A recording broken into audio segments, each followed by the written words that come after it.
I'd like to pass on the floor now to Dr. Nele Fabian of the European Dialogue Program, who would like to give a short introductory remarks. Please, Nele, floor is yours.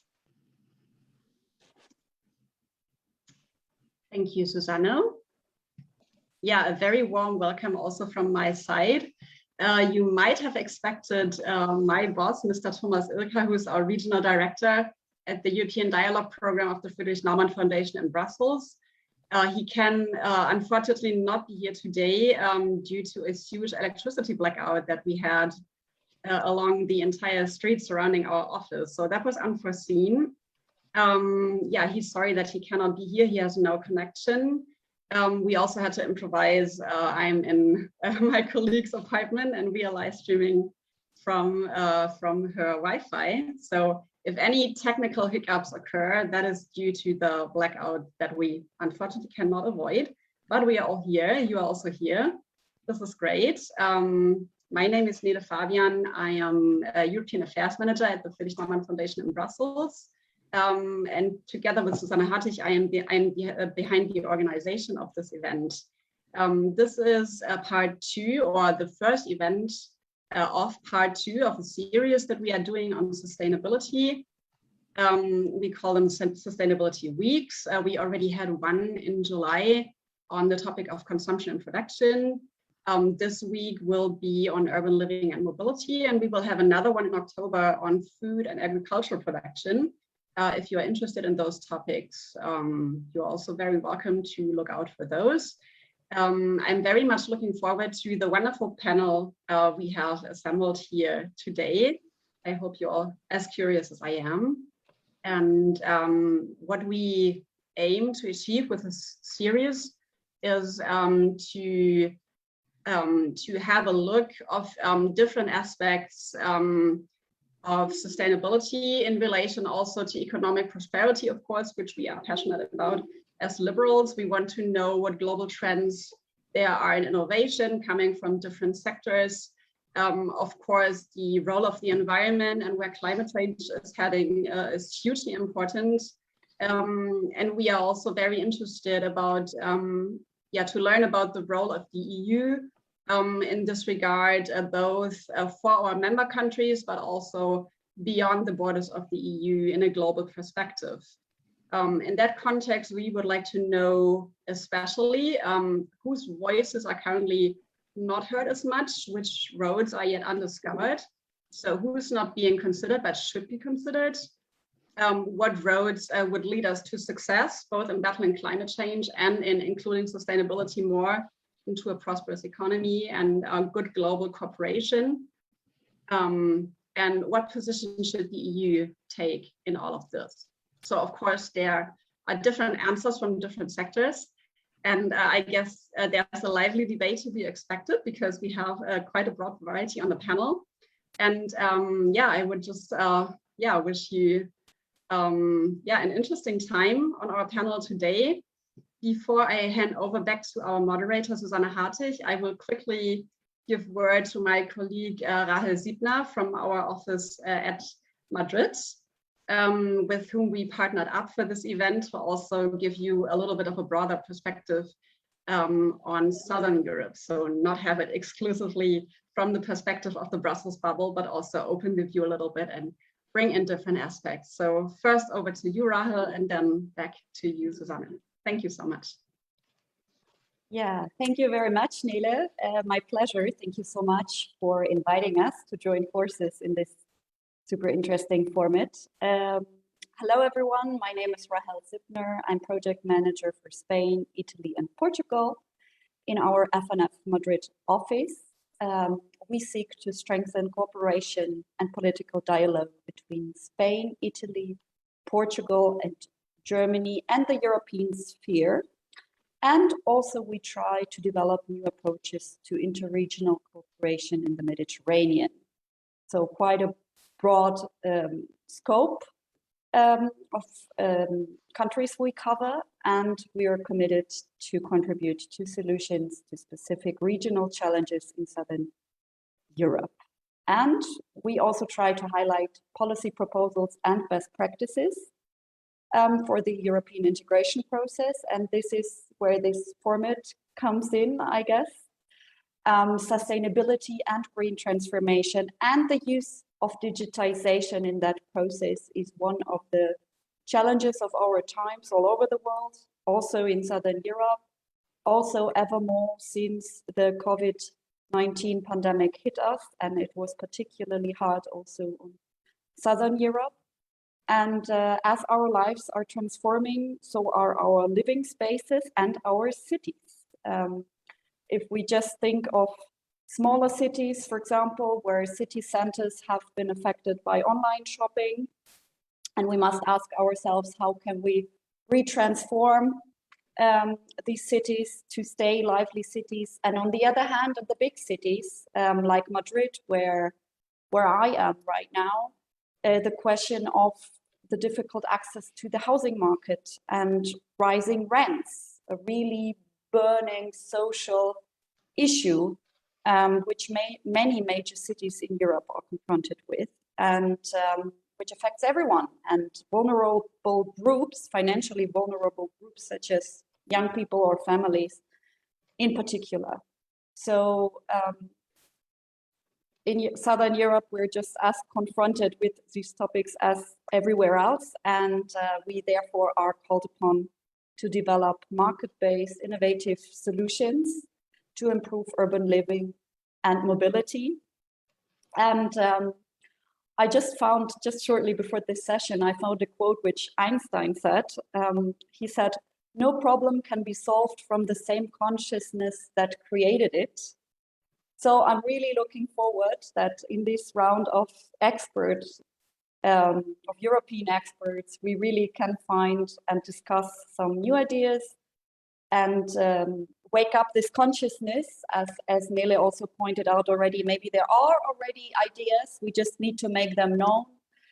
And to find solutions doesn't always mean to reinvent the wheel. So in that sense, I wish us all a great discussion, and I'm really looking forward to hear from all of you and to hear about your inputs. Thank you so much, Rahel. Thank you so much also, Nele, for sharing your thoughts and framing a bit the upcoming discussion. Before we really dive deep into the program, I'd like to take this opportunity already to invite our audience for an informal get-together, our so-called meet and greet, immediately after this event. We are using the online platform wonder.me for this purpose, and our tech host Nadine will post already the link to our Wonder Room in the chat for later. So now it's time, ladies and gentlemen, dear friends, we are now eager to hear from you. We want to have this debate as an interactive debate, and we like to break the ice and ask you to respond to some questions so that our panelists, our speakers can see who is in the audience. And for this, we have prepared a Slido questionnaire, so to say, which you will find now in the chat and which you can please click on.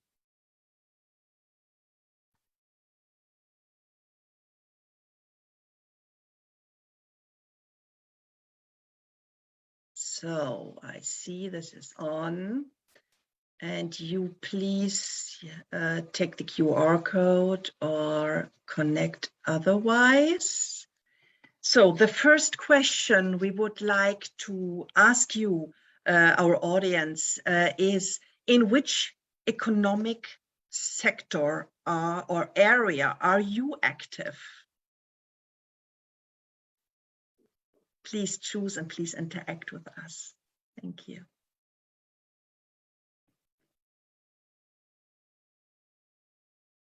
Have a moment. You're all getting, I see, you're all getting connected and vote. Very nice. Thank you so much. Would like to close this now in a few seconds. Thank you very much. Vote is closed. I see there's quite a diverse group here. We have viewers from education, public administration, automotive, civil society, construction, and other. Well, I hope in the debate we see later who other is. We also reach out to you and welcome you very much and hope to engage you here. Thank you. Thanks so much. Second question, please engage, is rising energy prices are causing headaches for many players across the continent, be it industries, SMEs, public and private households. What's your take on this issue?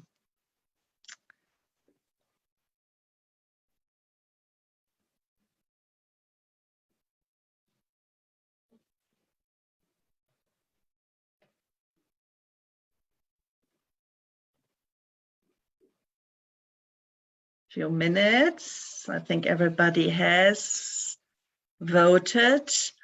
Wow, we've closed the vote. So we need to scale alternative energy production to bring prices down. Pleased to hear that. And we also have some people who opted for the second comment. We should provide more public funding for industries, SMEs, public and private households during this crucial moment of the transformation process. Thank you very much. Last but not least, one other interactive question to break the ice and get you involved. Third question reads as following. With the Fit for 55 legislative package, the European Commission wishes to make Europe the first climate neutral continent by 2050.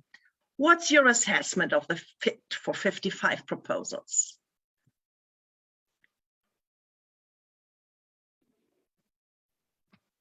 Thanks so much. I think everybody has voted by now. Oh, wow. There's still some voting going on. Yeah. All right. So majority goes for the first option, which is Fit for 55 is still lacking precise instruments to effectively fight climate change. But there are also people who think that Fit for 55 is just the right legal framework to achieve the goals set out. And some also think Fit for 55 is overambitious and will harm the economy. We'll have those views here as well. So a pretty diverse group. Thank you very much for sharing your views with us. I'm sure that our speakers and panelists have taken good note of your thoughts and views and take them into consideration during the panel discussion later on. We are now moving to spotlights on liberals and sustainability, good practice in city mobility and city infrastructure. We think it's important to always touch base with the local level. And I'm truly honored to welcome two distinguished guests from the city level today to share with us their good practice in the area of city mobility and city infrastructure. So we warmly welcome Mirja de Capere, the chair of the Oulu City Board. Mirja is a member of Renew Europe group in the European Committee of the Regions. And today she focuses in her presentation on urban connectivity in transport and logistics in Oulu. Mirja, the floor is yours, please. Thank you, Susanne, and greetings from Finland, from Oulu city. The city of Oulu is right now in a process of updating the city strategy. As a part of it, we will revise our carbon neutrality goal, which is currently set for year 2040. Most likely this year will come down to 2035. When reaching for carbon neutrality, energy and mobility are key areas to work with, especially up in the north. We will not be able to reach those goals without ambitions, significant measures to be taken. As a part of our path towards the reduction of CO2 emissions, we have defined it Sustainable Urban Mobility Plan. It is a strategy plan designed to satisfy the mobility needs of people and businesses in cities and their surroundings for a better quality of life. This plan considers all three dimensions of sustainable, which are social, economic, and environmental. Our vision is Oulu is a model city for 4 seasonal sustainable mobility by 2030. The vision reflects our North decisions as a city where sustainable mobility is attractive all year round, regardless of the weather. I'm not sure if there is a picture about the biking, but already today, Oulu is known for very active winter cyclists and for cycling infrastructure, which is well maintained all year around, also in the winter, which is cycling network consisting of more than 800 kilometers of segregated bicycle roads. Oulu's infrastructure is built particularly with cyclists and pedestrians in mind. There are priorities. In Oulu, the bikes get to take the most direct roads, while cars must take detours. And this is unequal. The inhabitants are using to the cycling and walking centered way of planning, so promoting cycling stairs, no controversy among Oulu's cars owners. As a result, already today, around 1 in 5 of all trips made in Oulu are by bike, a figure that falls to 12% in the winter. By comparison, in London, around 2% of all trips are made by bicycle.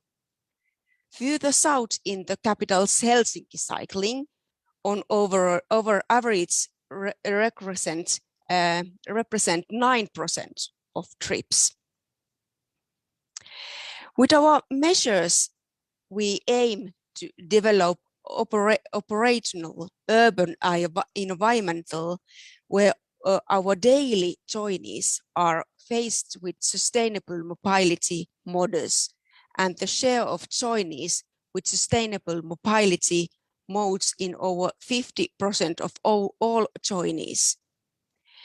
How we get there, or what we need to do, is to make sure that our decision making is a long-term support of the developing of sustainable urban mobility. Coordinate long-use planning with sustainable mobility planning. Put special focus on accessibility, confirm and liveness of the city center and other services centers with sustainable urban mobility modes. And make sure that the public transport is an attractive choice. It is not easy to plan public transport in northern conditions where distances are long and people spared. We are using biogas buses more and more in the future. And finally, sustainable mobility depends on opportunities. City services such as schools should be accessible on foot or by bike. The city needs to help citizens change their mobility culture. We are planning building more bike paths, improving winter maintenance and public transportations, adding changing points for electric cars, and helping to increase biogas refueling points as well. We also need to engage citizens to mobilize them. For example, in Oulu, digital maps shows the conditions of roads for pedestrians, cars, and cyclists in real time. Thank you for your attention. Thank you so much, Mira. Very impressive what Oulu has achieved. And personally, I find giving priority to bikes and constructing direct bike lanes is amazing. Congratulations, that's really outstanding. And thank you very much for sharing this information and these achievements with us here today. We have a second speaker here, and I warmly welcome now from the southern part of Europe, from Madrid City Council. I am warmly welcoming Santiago Saura, Councillor for International Affairs and Cooperation in Madrid City Council. And Santiago will present to us innovative urban projects in the city of Madrid. And I'm curious to hear if there are also bike projects and mobility projects among those, but we'll hear in a second. Santiago, the floor is yours, please. Thank you very much, Susan, and the Friedrich Naumann Foundation for organizing this event and inviting the Madrid City Council to participate here today. The measures and the projects on sustainability that Madrid is developing and aims to develop are based or are rooted in a set of strategies that define the vision, the city model that in Madrid we want to put in place to make a reality, to move forward from here to 2030. I would like to highlight briefly 3 of these strategies, because all of these strategies have been approved recently in the first semester of this year. First of all, the Sdg Strategy of Madrid, the strategy that localizes the Sustainable Development Goals in Madrid, which has a set of 104 local targets and a set of 160 indicators to measure, to track, and to report progress annually towards these goals at the city level. The second strategy, or the roadmap, is the roadmap towards climate neutrality in the city of Madrid, in which we aim to achieve climate neutrality by 2050, but before that, we aim to achieve a 65% reduction in greenhouse gas emissions by 2030 compared to 1990 levels. So this ambition is considerable, is even higher than the 55% reduction target recently proposed in the context of the European Green Deal.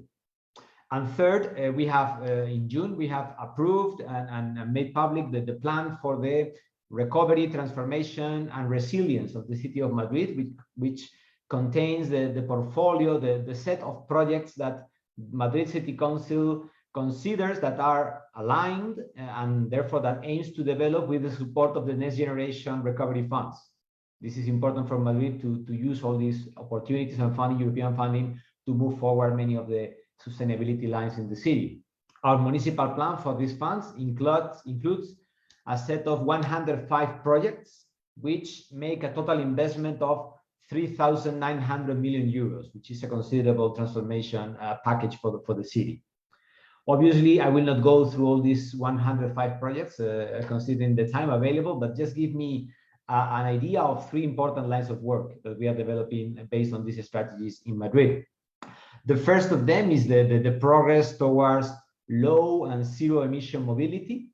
For instance, we have the low emission zones in Madrid, one in the central district of the city, in which only the electric or hybrid cars are free from restrictions.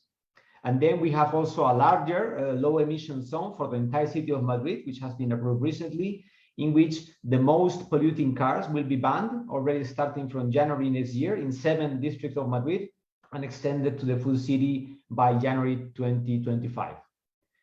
We also aim to ensure that all the urban public transport buses, more than 2,000 municipal buses, are zero or low emission buses by 2025. Any bus being bought from 2025 onwards will only be electric. This is also related to a declaration of the C40 network of cities that Madrid has signed. And of course, extending and improving the recharging infrastructure for electric cars in the streets and parking lots throughout the city. A second line, which is more related, second project, which is more related not so much to mitigation of climate change, but to adaptation to climate change, is the Metropolitan Forest.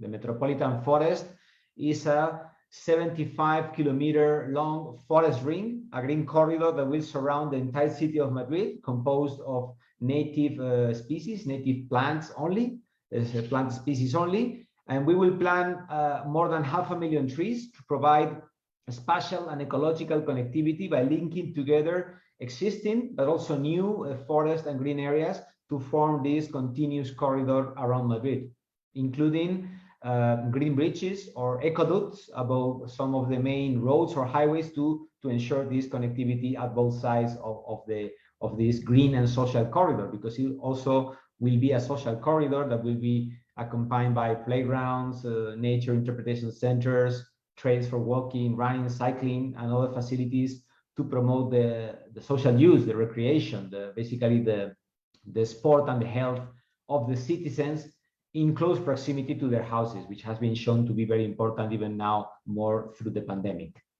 And finally, to conclude, we also have a line of work, a project on urban transformation that aims to create new centralities in the city of Madrid, not just in the city center, but in 8 other districts around Madrid, let's say moving towards a polycentric city model that promotes a more balanced urban model and also improves the quality of lives in neighborhoods or districts that are now somehow more monofunctional or more predominantly only residential, and will be supplemented with fine-scale interventions creating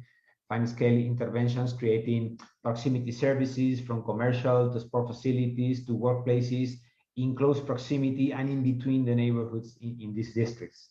So this is a brief overview of some of the global aims and the strategies we have and some of the projects we are already working in and developing to move forward this city model for the next months and years towards 2030. Thank you very much. Thank you very much, Santiago.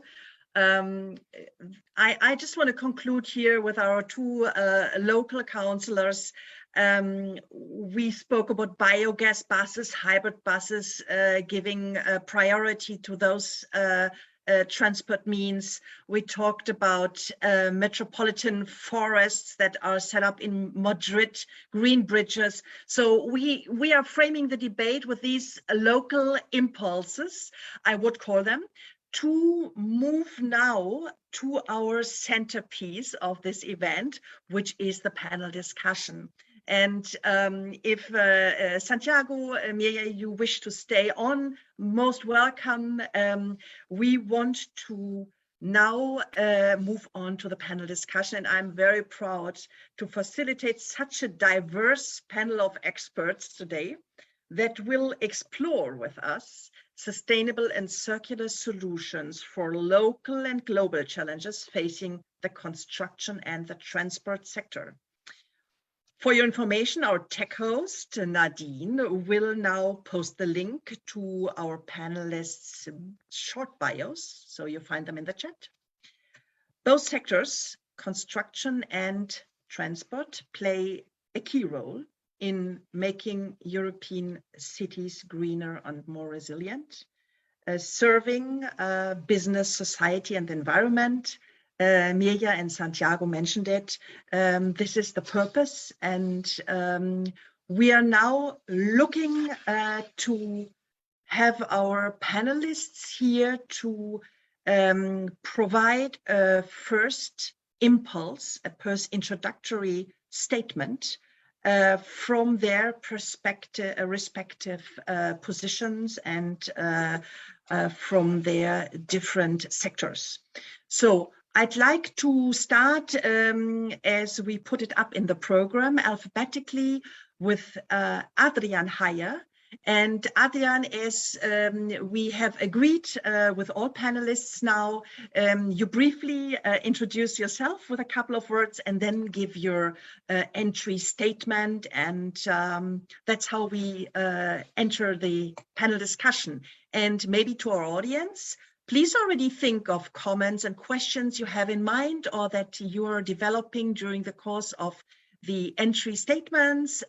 Please put them in the chat for our Facebook viewers.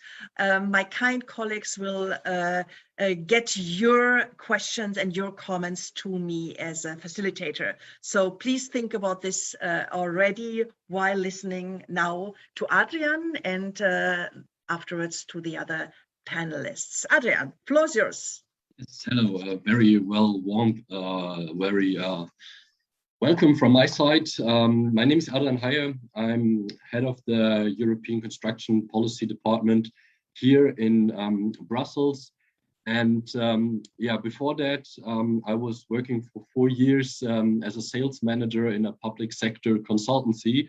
And that's one reason why I'm actually also happy to be here, because we understood how important digitalization and efficient processes in the public sector are.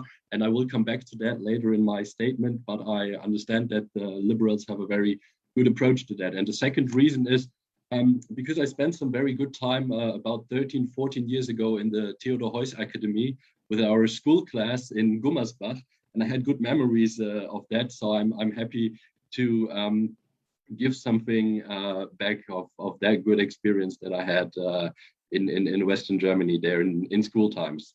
So I have heard already many important keywords of what we are planning to discuss today. Of course, on the one hand, the ambitious climate targets, the Fit for 55 packages, and on the other hand, we have heard, for instance, the needs when it comes to housing in urban areas, when it comes to new and shifting modes of transport. And in that situations, I'm also happy to represent the construction industry, because the construction industry is delivering the solutions to those challenges, to the housing challenge by building affordable housing, to the new challenges arising to mobility by enabling new and different mobility. So I want to look at these two perspectives in my starting remarks. On the first side, of course, how does the transformation look like? How does it need to look? But on the other hand, also looking at the construction businesses themselves, how can they get ready for the future, what they actually need to do or need to get better in to reduce their footprint. So when it comes to mobility, I want to make clearly the statement that for us, the future transport system is intermodal. That means we need roads, we need railways, we need waterways, we need all of those different ways of transport. None of them is becoming obsolete in the near future. For instance, the Ministry of Transport in Germany is still expecting that the road transport till the mid-20s will be increasing about 5%.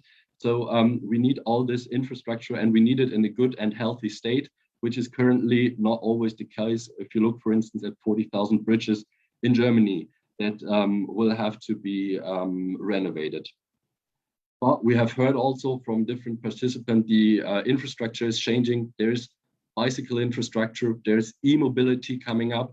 But if you look at this from the offshore wind turbines to the efficient grids, to the charging stations, or to the power plugs in your home, these are the services that also the construction industry is working on. And I want to make one important statement, especially when it comes to the planning of bigger projects. And if we look at the time horizon for Fit for 55, it will be in the end when the package is decided upon, it might be 7 years left to reach the first target set for 2030, which is a very close timeline when you think at, for instance, the rather famous Munich-Berlin train connection that was built in Germany to connect those two cities, took 25 years in planning and building. And we're looking at similar time spans when we look at the connection between Dresden and Prague. There is a similar time span. Even if we look at smaller projects, like just the extension of a subway in Berlin by 2 stations, we are talking about having that ready and planning in 2026 when it comes to the S2 suburban railway in Berlin, and operational in the early 2030s. And this is one key aspect that I want to highlight. We cannot afford having this long planning times if we want to achieve the targets, the climate targets that are so close in the future, in 2030 already. And yeah, lastly, the point, what is on our plate, where do we need to improve as businesses, as construction companies? There is a certain, there's certainly a lot of potential when it comes to circular economy. So we are already quite good when it comes to roadworks, and there 90% of the materials are recycled. But what is about the recycling of materials that comes from buildings into different engineering works? There's loads of potential where we can still make use of circular economy, where we can harvest old structure, where we can apply urban mining, and where we can become more resource efficient. But we can also become more efficient in different ways. One way definitely is digitalization, using, for instance, BIM, building information modeling, as a collaboration tool to increase the efficiency, to increase the collaboration between the different partners and companies that are involved in a complex building process. So that is certainly one thing that can be done. And then what is about local supply chains for construction materials, to harvest the materials as close as possible to the site, because all that transport, it creates not only costs, it also creates CO2 emissions. So we need to work on that, but it's not something that the construction companies can completely do on their own. And then, of course, also when it comes to becoming more CO2 efficient on the construction sites, there are new and innovative projects. It's not only about electrification of construction tools, of heavy machinery. It's also about innovative construction methods, materials, and just bringing the leap of innovation also on the construction side, where companies are already doing something. There are examples in Norway, which is very much forward-looking there, where there is a zero emission construction site already in place, but there can be there's still some room for maneuvering and to do that. So let me conclude my statement by restating that the Fit for 55 climate target for 2030 and for 2050 is a big challenge in a very short time frame. And when it comes to construction can be a real driver for that change, because it needs to be a change, but we cannot afford to spend those amounts of time that we spend today on the way to those targets for 2030. Thank you so much, Adrian. I pass on the floor to Sarah Hillman, please. Yes, thank you very much for the invitation and for the opportunity to speak today and be part of this panel. My name is Sarah Hillman, and I'm the Senior Manager for Raw Materials and Space at the Federation of German Industries in the Department International Cooperation, Security, Raw Materials and Space. So the Federation of German Industries is the umbrella organization of German industry and industry-related service providers, and we represent the interests of this German industry to political leaders in Germany, Europe, and around the world. So the BDI represents more than 100,000 companies with more than 8 million employees, and it is also one of the 39 associations of the umbrella organization Business Europe.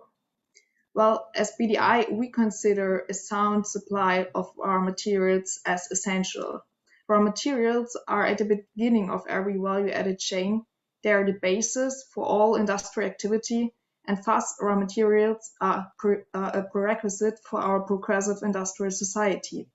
So the safe and sustainable supply with raw materials must be guaranteed, because without raw materials, there will be no energy transition, there will be no construction or infrastructure expansion, there will be no digitalization, and no Industry 4.0. So it is very important that these projects are not discussed separately from the supply of raw materials, because they are the basis for the products of the future. And moreover, they are also essential to produce the machines which will be used to produce these future technologies here in Europe. Well, Germany and Europe are rich in resources, but on the other hand, they are largely dependent on importing industrial metals. So we are very large consumers of these industrial metals. And this is why, as BDI, we advocate for an approach based on 3 pillars for a sustainable, innovative, and sound supply of raw materials, because they are so essential for our economy and our society. So the first pillar of these 3-pillar concept would be a non-discriminatory access to imports from abroad.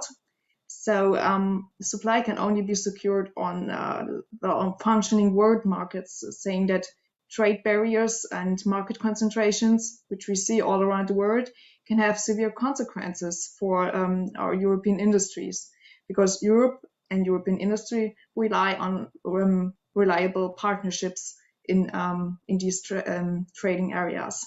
So this would be the first pillar. The second pillar would be strengthening the extraction and security of domestic raw materials. So we often have the problem here that we have a lot of raw materials which we could source here at home in Germany and Europe, but we have a big lack of acceptance for that, and this is a real problem. And the third pillar would be the recycling of raw materials, thus strengthening the expansion of circular economy. And with this concept of the 3 pillars, I think the safe and sustainable and innovative supply of raw materials will be guaranteed. So I'm really looking forward to the further discussion with you. Thank you, Sarah, for this very concise statement. I pass on to Stefan Petermann now. Stefan. Yes, thank you, Susanna, for the opportunity to join in this session. My name is Stefan Petermann. I have a background a bit different maybe than most in architecture history. I've worked with Rem Koolhaas, the Dutch designer of architectural buildings and cities for the last 15 years. And in that sense, I have a bit of a meeting ground between like an abstract notion of what should we do in the future versus what can we do now. And we have to always try to bridge dreams with reality. And in that respect, I was listening to the conversations, really very fascinating. Also the examples from Ulo and from Madrid, obviously extremely good to hear all the different initiatives. It reminded me of a moment that Rem and I were in Brussels meeting with EU Commissioner Neelie Kroes, who was leading the digital transformation in Europe for some years. And having an expert group there of smart city investors and producers and a lot of the big companies. And we try to explain to them how hard it is to plan a city, and you know how incredibly tough they have to be in terms of resilience. As architects, we've been trying to plan cities for the last 2,000 years.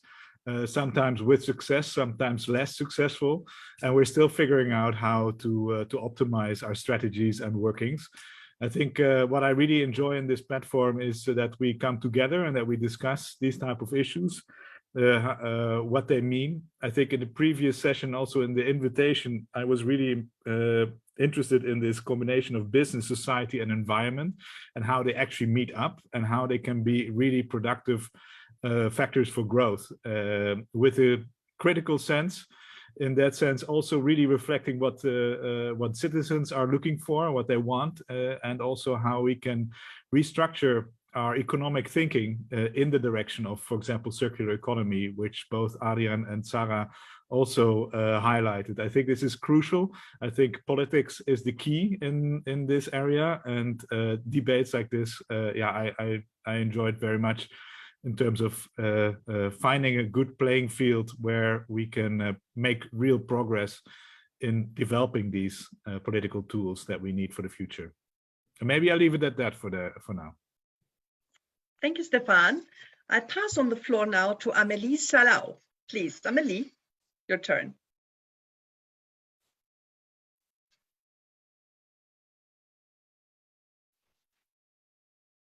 Amélie, are you still with us?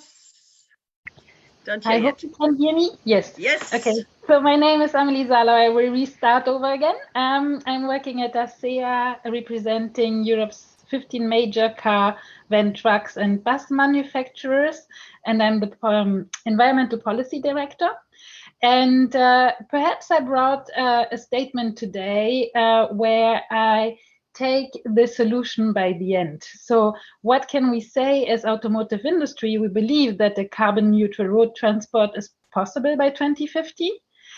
But we also heard a lot about old cars. So what are we doing with the cars that are already on the street? So for that, the European Union already 20 years ago put out our core legislation, I would say, the end-of-life directive. So with that end-of-life directive, the automotive industry already took a lot of effort to go into the direction of a circular economy, because we took a lot of efforts together with the recycling companies to come up with a high number of authorized treatment facilities with certified environmental requirements. We tried to phase out a lot of hazardous substances. I think this is also important when we speak about sustainability. We want to have a sustainable environment.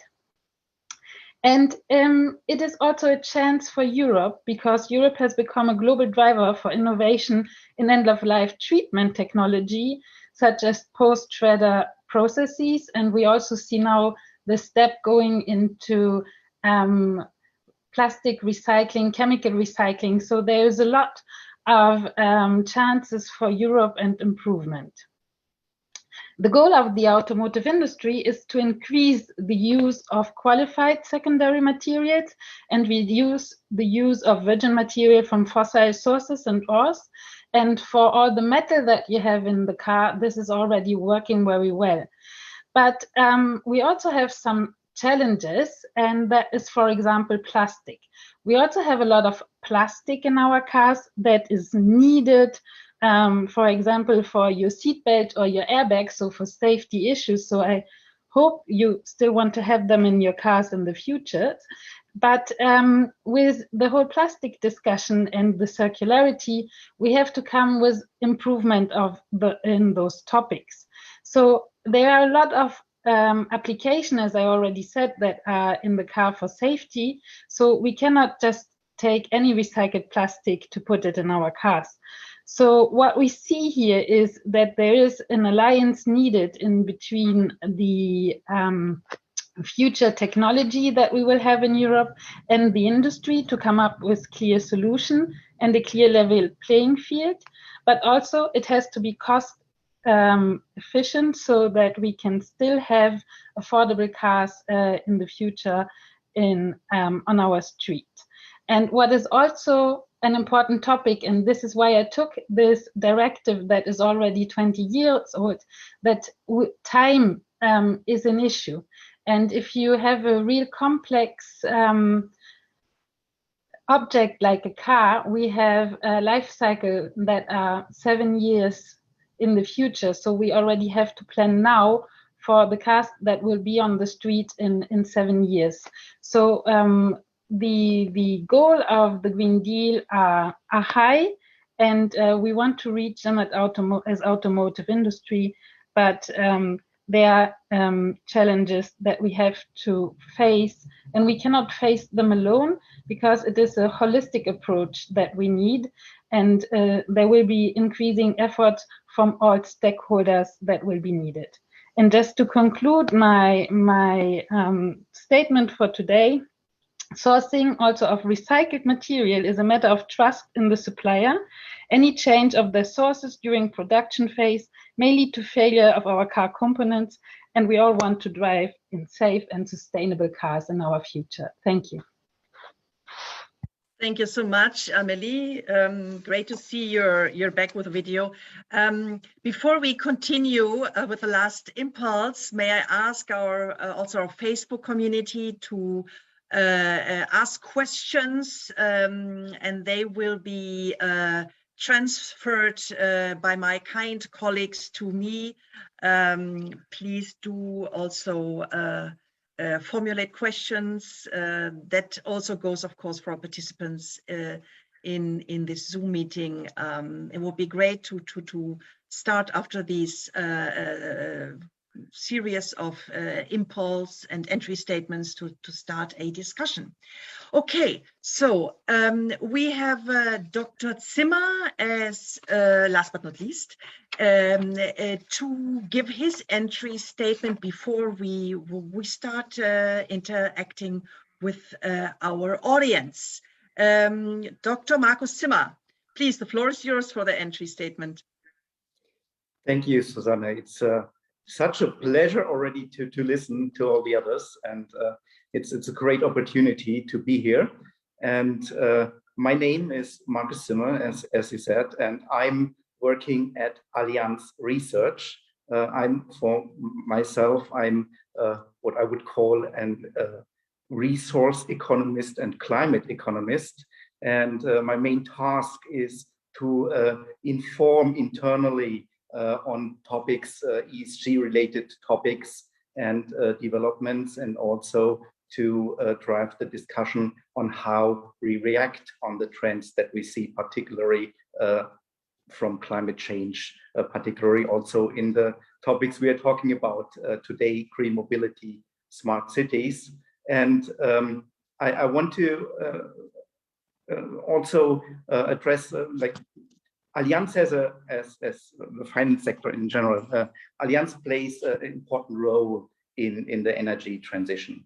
But of course, it shouldn't, we advertise that it's not the single company that really drives the change, but it's rather the economy as a whole. And as such, we try to organize our engagement in larger activities, particularly for Allianz.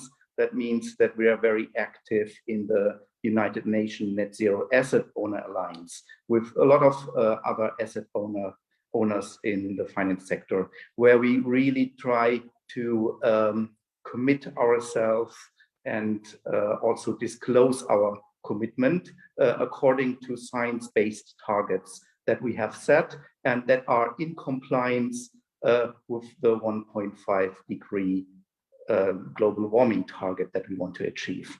I mean, this also relates to what we heard earlier today with Madrid, that they want to reduce emission by 65%, which is what by 2030, which is what we have to drive to. The 55% in the EU Fit for 55 are really ambitious, as we have heard, but are probably more close to 2 degrees than to 1.5 degree. So we really want to drive that ambition, and that needs, that demands for cooperation, and that demands also for objectivity and science-based activities.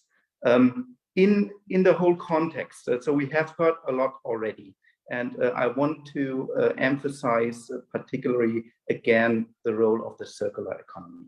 And so why is that? For green mobility and smart cities. So we are not going to live without that. We are talking, particularly in the connection of both, we are talking about what we call sector coupling. So we want to have most everything electrified and have it coupled so that, for example, electric vehicle can also function as storage, electrical storage for the housing and the smart city sector. And in achieving that, we are probably not seeing a decrease in demand for this housing services and mobility services. So what we will need for that is a continuous supply of energy. So if we really want to reduce the emissions according to plan, but still want to use the energy, the only solution can be that we have a true circular economy, so that we can produce all the energy without the need of fossil resources. So this particularly also gives a chance for me as an economist. I see this huge opportunity there that we already heard a little bit about. So what we want to go out of the activities connected to fossil fuels. This will cause some hardships for particular sectors and particular individuals. So we are facing the issue of a just transition. So the question, how do we also link the opportunities that we have from the transition to the ones that are particularly burdened? And the chances are big for probably the potential of creating new jobs in this new green activities is probably 3 jobs per job lost in the fossil activity, which in turn tells me, okay, how do we fill all that jobs? It's a particularly scarce resource that we have. The jobs will be more demanding probably. It will be service jobs. It will be jobs that require higher qualification levels and that require specific training. So it will be not trivial to allocate everyone who lost his previous job in this new opportunities. But definitely we hear, if you think of all the buzzwords around this interesting area of smart cities, mobility, you have this prosumers, community energy models that we might talk about. This is connected to the blockchain, distributed ledger technologies used for communication and security. We have the 5G networks, and then we try to connect all of that.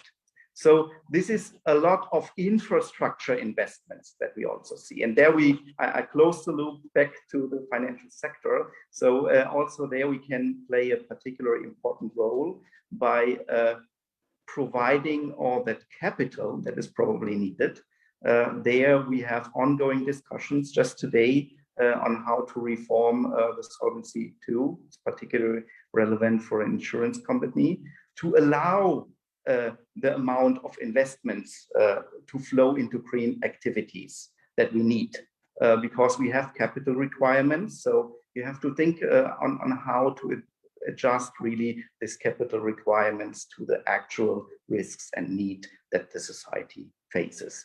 And last but not least, of course, there are new and different insurance risks that we see that also the finance sector can contribute by innovative solutions, mobile solutions, and digital solutions.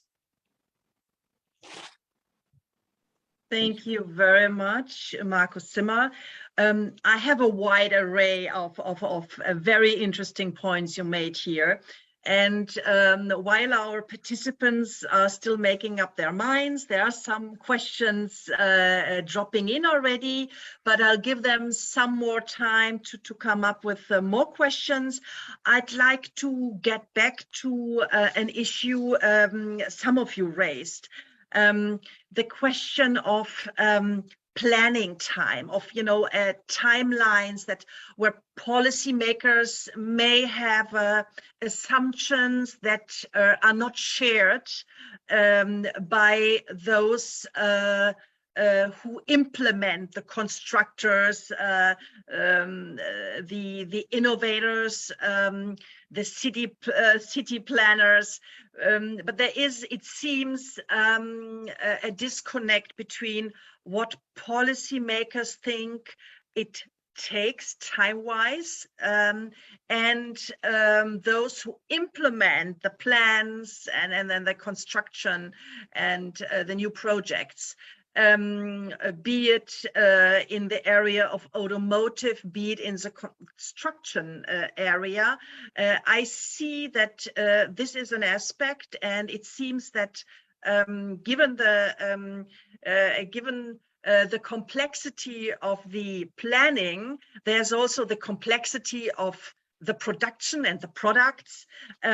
So I would like to ask you, whoever would like to take the floor here, maybe to elaborate a bit more on this disconnect. It seems to me that it exists. Who would like to get back to this aspect, please? Stefan, please. Well, I can't speak for cars, of course, but for buildings, I can share some words. I agree with Adrian that it's planning a building is a treacherous and very long-lasting effort. It takes us minimum of 3 years, sometimes up to 10 years to plan and execute a building, which is way too long. But at the same time, speaking as an architecture historian, buildings are lasting products. They tend to not last 40 years, as some people predicted in the 20th century, but most of them will probably be with us for the next 100 to 200 years. So it is also an effort of doing it exactly and doing it precisely and doing it properly. Yet still making them flexible enough to be adapted for the future. So you see a lot of effort now being put into making sure that either buildings are dismountable, but also making sure that, for example, things like ceiling heights match, so that you basically can convert a building to a new function. So there are definitely a lot of steps being taken at the moment, but it's maybe not enough yet. And then also in terms of the circularity aspect for buildings, in terms of material passports, in terms of knowing what a building is made of over the long time. So like not just, bravo, you've built a building, here is the BIM model, good luck. But then seeing it through over time, this is going to be really a challenge. And there is also a policy need to think of buildings over development over time.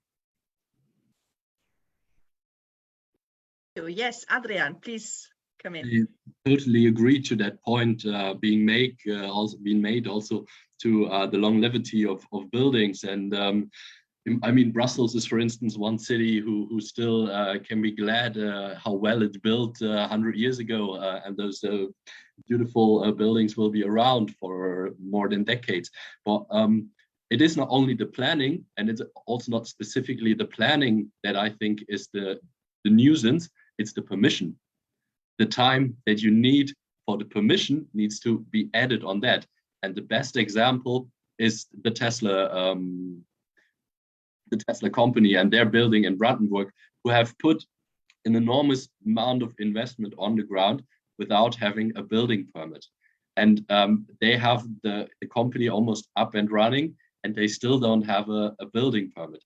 And I mean, I can understand that there needs to be a certain neutrality and diligence when it comes to checking permits from the public sector. But I wonder if the speed that we need, which is rather on the side of the speed that Tesla has as a company and less on the side of the speed that the permission bodies have, if we cannot find a middle way in between that diligence that is needed, also the speeding up of processes. Thank you. Before we want to move on to cars, I have here in the chat, I have a question that says, regarding buildings and living space, aren't we living in too big spaces and offices? Apparently there are studies that say that an average European have a too big space for living or for working. and our viewer here asked the question, maybe should we focus on the first step of circular economy, which is prevention and sufficiency? Who would like to comment on this from our distinguished panelists? Please, Adrian. So one remark that, because I read the question earlier in the chat, is maybe two remarks. The first one, if you look at it from a global perspective, I think countries like the United States have bigger living area for people than we have in Europe. But if we compare ourselves to Asia, to those places, the living spaces in Europe are quite large. But I would say, because it's very subjective from my perspective, for your perspective, for other perspective, what is enough space to live with the family, with the 4 people, with 5 people, with 2 people as a single person household. And I think one problem or one challenge is that, for instance, if you have had a house with the family, and this was the case with almost all people in my age and their parents, they built a big house in the 80s, in the 90s, and the parents stay living there with having 5, 6 rooms over their entire life. I just know one family who has sold their house and moved to a different region for a smaller flat there, and all the others stay in those big houses for the rest of the life, which might be more appropriate to be used by a family, for instance, than by an elderly woman or a widow. So I think this insufficiency of the housing market in that sense is a problem. Thank you. Anybody else who would like to comment on that? If this is not the case, I'd like to move on to cars. There's in the chat also a question, why to look only at improving recycling of cars? Should the future and livable, sustainable cities reduce the individual car ownership? Maybe. Avoidance isn't better than recycling, question mark. And I think that's a viable question and remark. Maybe we can talk to Amelie here, or anybody else who would like to come in, please. Amelie, you're not. I don't know why it's never working. Okay, it's a very valid question. And when I said that we need a seismic shift and requiring a holistic approach, then this is also meant by it. We see that there's a lot of ride-hailing services, that there are car sharing possibilities, that the automotive industry is thinking the future in different ways. First of all, but this is, when we have a very close look, valid for cities. But we also have people who are not living in huge cities, big cities. They just can afford houses perhaps away from bigger cities, and they probably don't have the possibility to reach their workspace. So they need a car. And when I was talking about recyclability, I took this example because I think it's important also to know what is going to happen with the old polluting cars that we have perhaps on the streets that are Euro 3, Euro 4, and to be sure that those cars are also treated in a correct way and in a sustainable way, and that from some of those cars we can also reuse the materials to really have the circularity. That doesn't mean that just talking about recycling isn't also looking into the future and having different solutions for cars. Thank you. Thank you, Amelie. Maybe this is a good point where we can bring into the debate the issue of raw materials, because the batteries we need for the electromobility, of course, has all these rare earths involved, lithium, cobalt, and many others. And there we have, it's all over the news, big headlines. We have a bottleneck. we're not getting to these rare earths as we would like to, because more electromobility means more batteries, obviously, and means we need more of that resource. And maybe here we can have Sarah coming in on the raw materials. And Sarah mentioned earlier that we are trying to extract them, and we are trying to find them, recycle them, reuse them locally. Maybe Sarah, you could come in here. Yes, thanks a lot. Of course, I would like to jump in here. Yes, it's not only the case with the rare earths. It's just one example where Europe and Germany relies heavily on the import of these raw materials. In the case of rare earths, it's really the problem that we have like over 90% of the production located in China. And we need these rare earths, for example, for the batteries or for the wind turbines, so for the energy transition. But it's not only these rare earths, but it's also the problem, the problem with other raw materials for these future technologies such as lithium or cobalt, or we have nickel, manganese, graphite here.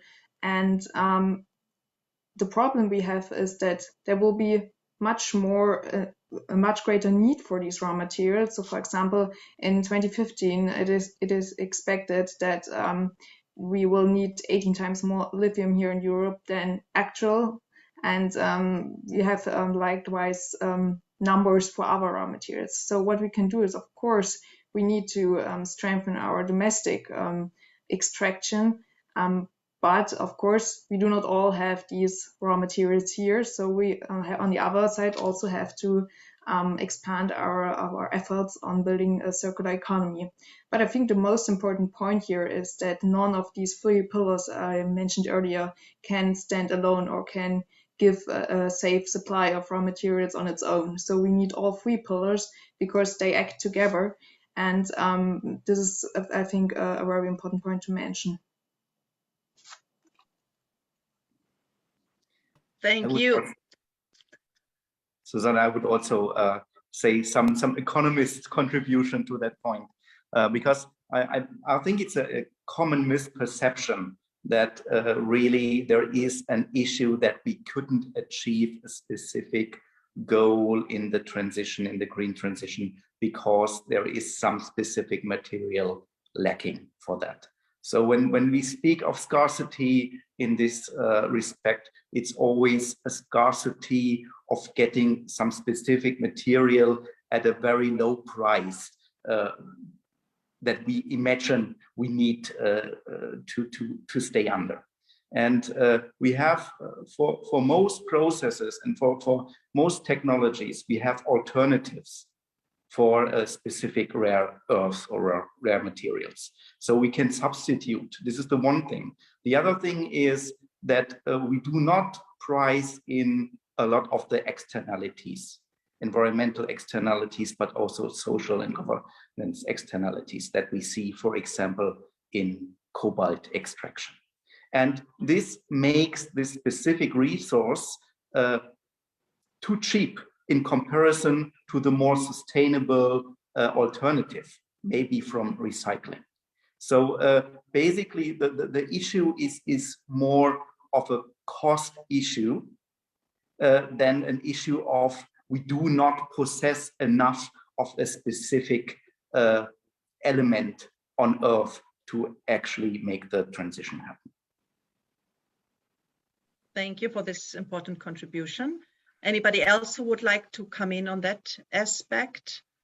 If I may say, I have read lately that there is a lot of efforts now to extract from the old batteries material, but that is apparently very complex, and the batteries need to be, as much as I can say from a non-expert view, as I understood it, that the batteries need to be there need to be a technological innovation to extract these different elements from the old batteries, which could be reused, I understand. Is that correct, what I understand? Maybe somebody can say something on that. there, perhaps I can just jump in. There is a lot of innovation on battery recycling, and when we talk about batteries, we really have to distinguish on which kind of batteries we are talking. So when we are talking about the batteries that we will have in the electric vehicle, there are possibilities to recycle them, and there are a lot of research projects going on also in between the OEMs and universities and recyclers. The topic is always how much batteries will we have at which time to be sure to have then these recycled materials. The question is not on how to get everything, but to have it here on the right time when it's needed. But a recycling of those batteries is possible. It's also again a question of economics.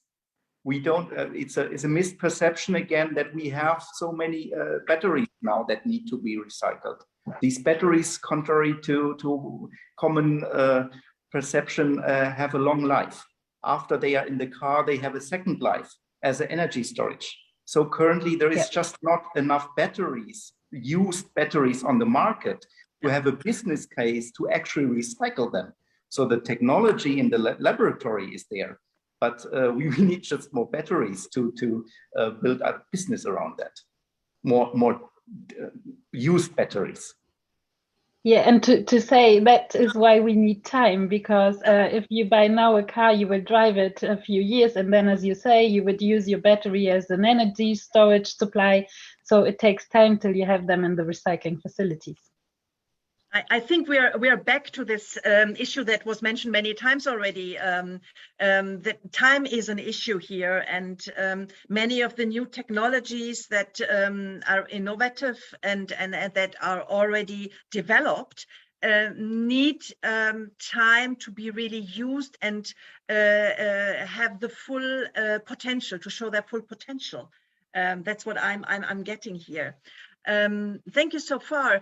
I'd like to come back to the circular economy because we all know circular economy is an approach which requires the consumer to work hand in hand with the producers. So to close that circle, to go from linear to circle, a circular economy needs many actors to work together, and also the consumer to change habits, put it like this. Maybe you could, any of you could come in on that aspect of circular economy and multi-actor cooperation.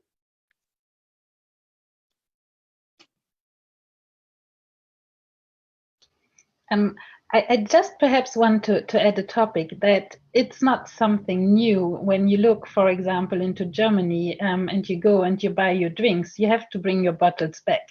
And sometimes in the summertime, the breweries are asking people, please bring your bottles back. We don't have enough. So there are not enough examples where we already have this kind of circularity and where it's working very well. So sure, there will be some habits that have to change, but we are already all very keen on recycling our waste and putting the newspaper on one side and the bottles on the other side. So at the end, it will just be the same. For example, if you have your car, to bring it back so that it gets recycled. So I think it's not such a huge novelty to what we are already doing if we do it correctly. So this is exactly the point. If we do it correctly, don't want to go too much into it, but for example, glass recycling works, I know from Germany, very well, but it's around 60–70%. But we could do better, and to do better and to recycle more glass, for example, is it depends really also on the consumer to kind of make an effort to do better. I think This is just something, a comment I would like to make. So we have some more questions here for you. And one is here about asking, what are the most influential factors that can move high emission industries, like the construction industry, towards practicing sustainability, even though it might be more expensive than traditional practices? So this is a question, influential factors that can move high emission industries like construction towards practicing more sustainable practices. Adrian, you would like to come in here, maybe?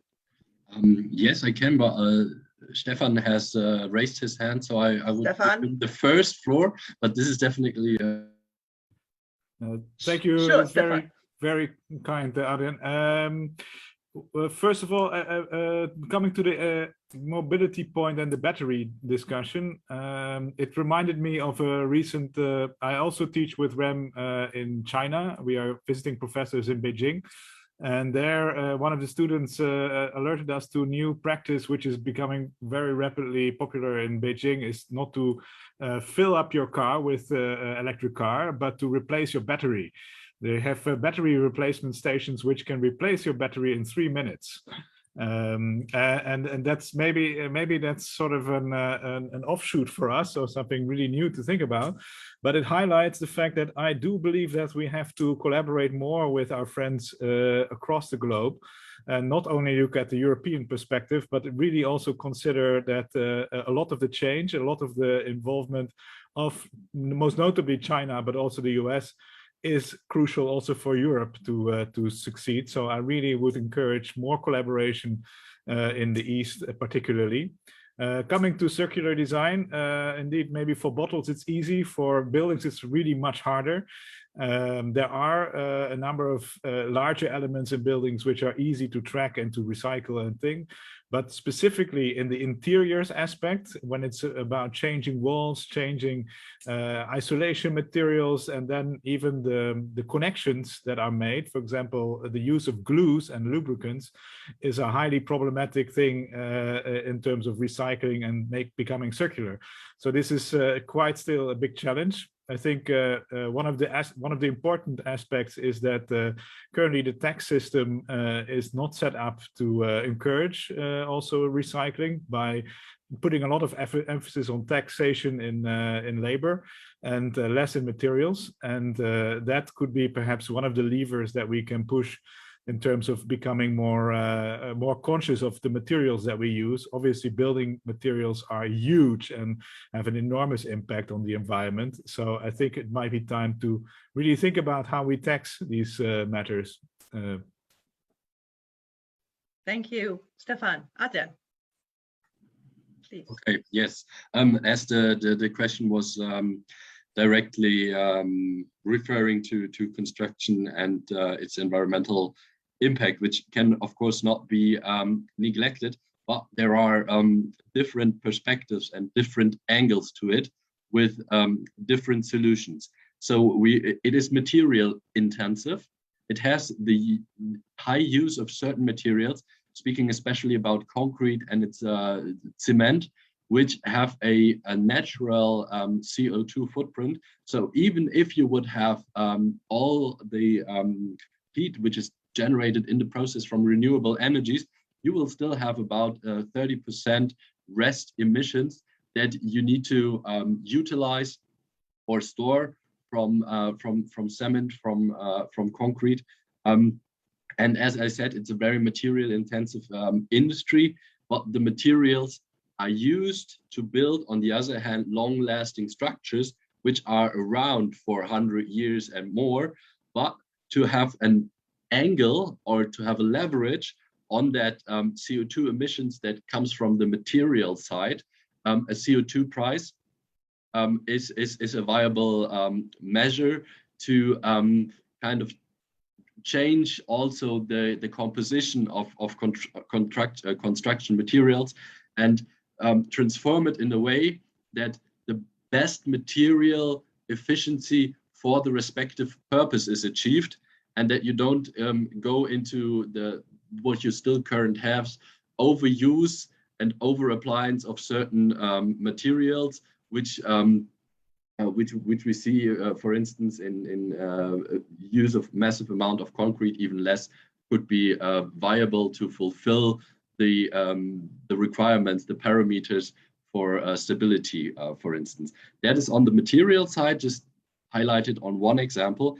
And on the other example is, okay, when it comes to the construction processes itself, and there is also emissions. There's emissions from transport, there's emissions from the machinery, there's emissions from the people going on site and doing their work.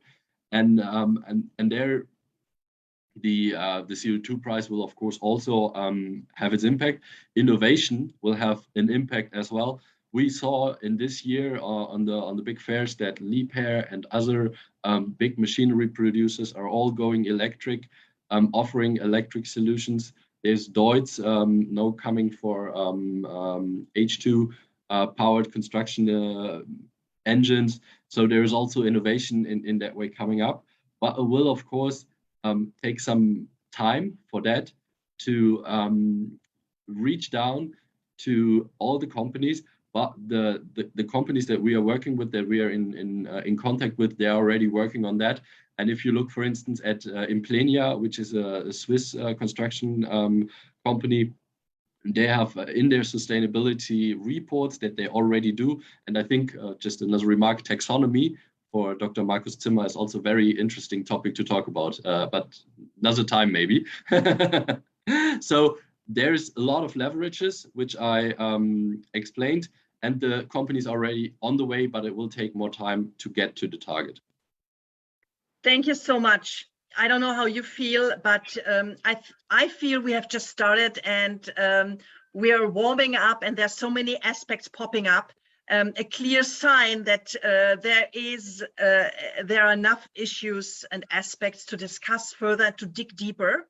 But I'm afraid we're running out of time. We ran out of time already, but it was so fascinating to talk to you and get questions and all your different views from this very diverse panel, which I really love. But I'm afraid I have to close this panel discussion here. And I'd like to thank our audience, of course, and speakers and our panelists for the lively debate. But please, for those audience, could you please fill in the evaluation form, which will appear now in the chat? That's important. I was told it. Please fill it in, because we need your feedback, and Nadine will put it in there now. But what I really want to say is there is a chance to continue the debate with us.